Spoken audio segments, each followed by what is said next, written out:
from wheels on the road to wings in the sky, Lufthansa has announced plans to implement an environmental charge of up to $77 on its fares, responding to new EU regulations aimed at reducing emissions.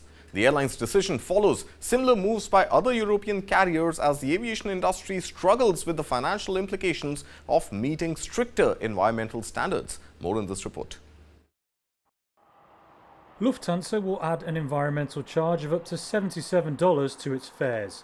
The airline group made the announcement Tuesday, joining at least one European rival in doing so. The industry is fighting to cover the cost of meeting new EU rules on reducing emissions.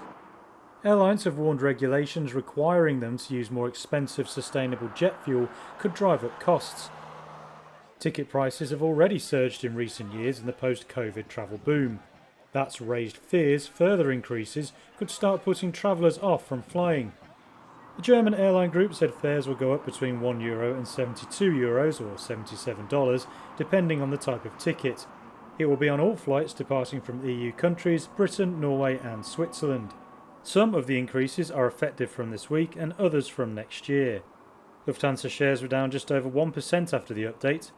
Aviation is held responsible for about 2% of the world's emissions, but considered one of the hardest sectors to decarbonise.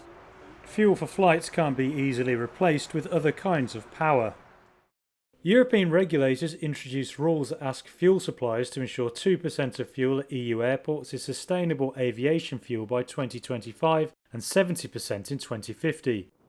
A source said Air France-KLM is considering similar measures to Lufthansa.